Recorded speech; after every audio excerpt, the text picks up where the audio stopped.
Oi, gente. Bom dia, né? Então, eu vou colocar aqui agora a segunda parte, né, do nosso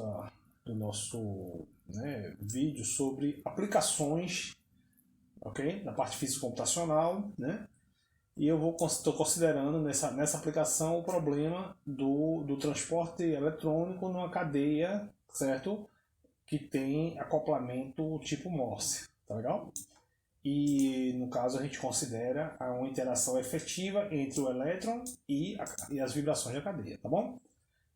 Beleza? Lembrando que esse vídeo é na parte das aplicações, né, do nosso curso de tópicos de física computacional da pós-graduação, tá bom? Beleza, então vamos lá. Então só relembrando, né, o hamiltoniano do problema eletrônico é esse, né? O hamiltoniano clássico da rede é esse. A gente assume que existe um acoplamento entre a rede e o elétron através dessa equação efetiva. Você tem aqui uma amplitude aleatória e você tem aqui um termo exponencial, entendeu? Um decaimento exponencial com a distância. Quando os átomos vibram e se afastam demais, o decaimento cai. Quando os átomos se aproximam, o Hoping aumenta. Né? Então, quando os átomos se afastam, o tempo de Hoping diminui. Quando os termos se aproximam, o tempo de Hoping aumenta. Tá bom? Então é isso aí. Aí aqui está a equação quântica. E aqui estão as equações da rede. Equações clássicas, equações de Hamilton.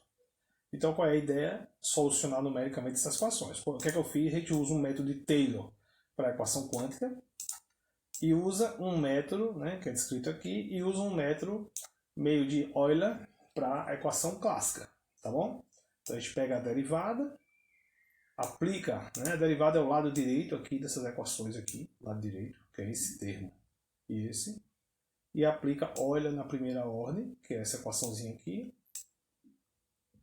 Aí recalcula as derivadas e aí aplica Euler de novo, usando uma média das derivadas. Tá? Então um Euler modificado, né?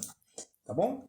Então vamos ver como é que a gente vai fazer aí um programinha, tá? Para calcular isso aí, tá legal? Então primeiro eu vou definir as variáveis. Ó, desse programa eu vou gerar um número, vou usar um número aleatório, aquele o RAM1 lá do Numerical Recipe. Sendo que você pode usar qualquer outro, tá bom? Esse aqui eu já tinha esse pronto aqui e estou usando ele, tá bom? Então beleza. Essas são as bibliotecas padrões, né, que a gente já viu aí. Tá? Então vamos lá.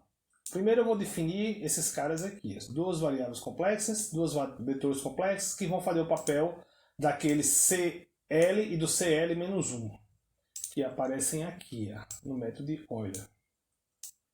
Tá bom? Ok?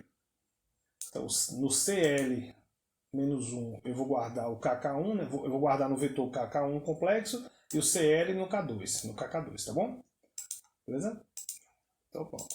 Aí eu tenho o epsilon, que é a desordem diagonal, tem aquele hop, que é aquele HN, tá? Que é esse HN de cima aqui, ó. Né? Então o epsilon é esse aqui, o hop é o HN, tá bom? Né? Aí tem alguns números complexos, né? O IC é o I complexo, ele vai dizer negativo, né? E aqui eu tenho a função de onda, tá bom? Aí tem aqui algumas variáveis auxiliares que a gente vai usar. São variáveis complexas auxiliares. Eu vou explicar elas. Você tem uma matriz aqui. O que é esse vetor aqui? Esse vetor, ele vai guardar essas diversas constantes aqui. Entendeu? Para cada L você tem uma constante.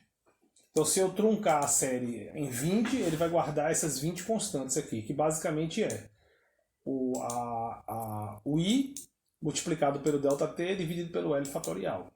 O H não é constante, o H é o operador. A constante aqui é o I multiplicado pelo ΔT elevado a L dividido pelo L fatorial. Então essas constantes eu vou guardar vou guardar nesse CL. E esses outros caras aqui eu vou usar. Então eu vou ter aqui o Kx, K1x e K2x, que vão ser basicamente as derivadas lá da posição, que eu vou precisar das duas lá para o Euler, e a mesma coisa para o V. E aqui eu tenho a posição das massas e a velocidade das massas.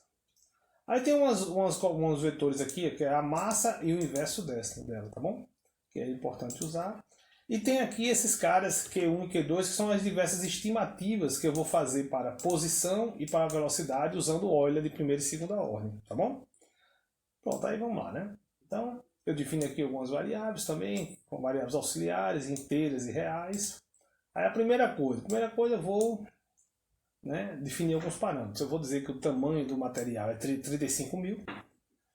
Vou dar um alfa, que é o alfa é esse parâmetro aqui, ó.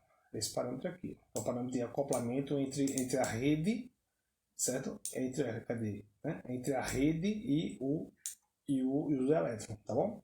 É tipo como se fosse um acoplamento elétron-fono, beleza? Né? Aí vou dar o dt e vou dar o tempo máximo. E vou dar aqui um i complexo, como eu disse, na verdade é menos o i, na verdade, né? Aí aqui tem um detalhe interessante, veja, o sistema é muito grande, 35 mil. Não tem como você ficar integrando todo o sistema, entendeu? Isso é desnecessário, tá? Então qual é a técnica que a gente usa? A gente usa a técnica da cadeia autoexpandida, que é o seguinte, você define dois limites para a cadeia. Olha aqui, o limite 1, que ele é o centro da cadeia menos 100, e o limite 2, que é o centro da cadeia mais 100. Então isso é uma pequena cadeiazinha de tamanho 200, que fica centrada na cadeia grande. A cadeia grande tem 35 mil. Aí você vai no meio dela e bota uma cadeiazinha pequena de 200. Por quê? No tempo zero, o sistema vai estar, todas as excitações vão estar localizadas em geral em torno do centro da cadeia. Não tem necessidade de você integrar a cadeia toda, se ela é todo zero, entendeu? Então você só vai integrar tudo aqui dentro dessa região aqui, tá bom? Vou explicar em breve como é que a gente vai trabalhar com essa cadeia, porque como eu disse, ela é autoexpandida, ela vai crescendo, beleza? Aí vamos lá. Aí aqui vem aquela definição daquelas constantes lá. Aí basicamente é você calcular menos i, que multiplica ΔT elevado a L, dividido por L fatorial. Aí eu faço isso de uma forma recursiva. Para L igual a 1 é isso, aí L igual a 2 eu só vou multiplicando. Né? L igual a L menos 1 multiplicado por IC. Aí isso daqui vai me dar o direito, vai me calcular basicamente menos I, que multiplica ΔT elevado a L, tá bom? Fatorial eu faço parecido, eu defino o primeiro fatorial como 1, que é o fatorial primeiro, e o outro eu só vou multiplicando. E aí guardo aqui e já vou dividindo, tá bom? Pronto. Então aqui, feito isso aqui, eu calculei aquelas constantes lá, que a gente vai precisar lá para aquela formulazinha lá da evolução temporal usando Taylor, né? Que é essa formulazinha aqui. Tá bom? Agora eu preciso de truncar essa série em algum ponto aqui, Z0. Então eu vou botar Z0 igual a 8, tá? Eu venho aqui, eu boto esse order, esse order aqui, ele faz o papel do Z0. Tá bom? Eu trunco essa série em 8, eu vou até a oitava ordem, beleza? Aí eu crio dois arquivos, tá bom? E aí começa a coisa, né? Inverto a semente, que eu tinha botado positivo, agora eu boto negativo, porque esse gerador precisa da semente negativa. Aí vamos embora aqui, zero todo mundo. Estou zerando todas as condições iniciais, todas as variáveis. Quando chega no epsilon, boto uma desordemzinha diagonal. Quando chega naquele HN, boto uma desordemzinha fraquinha ali, né, no hop. E a massa, eu defino a massa também desordenada. Boto 1 mais um rand V02. Aí eu defino a massa e o inverso da massa. Tá bom? Então pronto. Aí vamos para a condição inicial. Qual é a condição inicial? Tanto o y quanto o kk1 tem que ser igual a uma delta. Pode ser igual a outra condição, mas tem que ser igual à mesma condição. Por quê? Se você olhar aqui para essas equações, você vai ver que para o L igual a 1 aqui, do lado de cá eu teria L menos 1 igual a 0. L menos 1 igual a 0, sabe o que é? Basicamente é a função de onda no tempo zero, tá bom? Então é isso. Então basicamente a gente tem que, no tempo zero, tanto o C de L menos 1 quanto o valor da função de onda tem que ter o mesmo valor. Aí eu dou aí uma velocidade na rede inicial, perturbo a rede. Tá? Então eu tenho função de onda localizada no centro e tenho uma perturbação, um impulso no centro. Tá bom? Então agora o que eu faço? Começo um loop do tempo aqui. Ó. Tá legal? Aí vamos lá. Aí eu vou fazer o seguinte esquema. Eu defino, uso aquelas variáveis auxiliares, eu defino C ao x1 como yn, C ao x2 como yn mais 1, C ao x3 como yn menos 1. A mesma coisa eu faço para o x, ó. xn1, xn mais 1, xn menos 1. Defino como essas variáveis auxiliares aqui. Tá bom? Beleza? E aí, o que é que falta agora? Falta calcular algumas quantidades. Vamos lá, o que é isso aqui? Se você olhar para as equações, você vai ver que tem um bocado de troço assim, uma real que multiplica não sei as quantas, ó, aqui. Tá vendo? Ó. Tá vendo aí? Tem isso aqui e tem isso aqui. Essas quantidades estão devidamente calculadas aqui. Tá vendo? Tá direitinho, do mesmo jeito tá lá. Certo? Obviamente que aqui eu coloco os respectivos caras que estão aqui. Entendeu? Outra coisa que eu preciso com muita frequência, se você pode olhar aqui, é essa separação entre n, q de n, menos q de n, menos 1. Tá vendo? Eu preciso muito disso. Né? Preciso muito dessa coisa aqui. Q de n menos q de menos 1. Q de n mais 1 menos q de n. Tá vendo? Eu preciso muito. Né? A posição do n menos a posição do n menos 1. A posição do n mais 1 menos a posição do n. Isso é uma coisa que recursivamente você precisa. Tá vendo? Todas as equações aparecem isso. Aí eu vou definir isso aqui. Ó. Tá vendo aqui? Vou definir. Pronto. Feito isso, é só calcular o lado direito da equação. Então, esse lado direito aqui da equação, eu escrevo ele todo e guardo nesse KV1. Tá bom? A mesma coisa para a equação de baixo. A equação de baixo, o lado direito dela é só velocidade. Só velocidade. Tá vendo? Pronto. Calculei basicamente o lado direito dessa equação e o lado direito dessa equação. Feito isso, o que é que eu vou fazer? Aplica aquele famoso método de Euler. Faz uma primeira estimativa para a velocidade e para a posição. Então esse cara aqui é a primeira estimativa da posição e a primeira estimativa da velocidade. Tá bom? Pronto. Feito isso, vamos para cá. Fiz uma primeira estimativa, que seria esse cara aqui. Ó. Agora eu venho para essa outra aqui. Ó. Faço uma média das derivadas e faço uma segunda estimativa. Então é isso que eu vou fazer aqui. Ó. Faço uma... Cadê? Opa.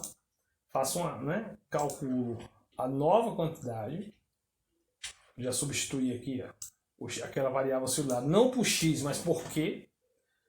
E aplico de novo a fórmula, calculo a nova derivada. Que é a nova derivada? Eu guardo na função 2 aqui. Ó. A nova derivada é essa aqui. Tanto da velocidade quanto da posição. Aí o que eu faço? Aplico a fórmula de correção. A fórmula de correção é essa daqui. Tá vendo? Com aquela média das derivadas. Ó. Tá vendo aqui a média das derivadas? Aqui. E a média das derivadas aqui. Pronto, terminou o Euler. Beleza? Agora vamos para o Taylor. O Taylor eu já fiz aí vários vídeos, né? Mesma coisa, defina as variáveis complexas, né? Defina as posições com aqueles auxiliares e escreva as equações, a equação de Taylor. Que é basicamente o termo de Hopf, né? E o termo diagonal.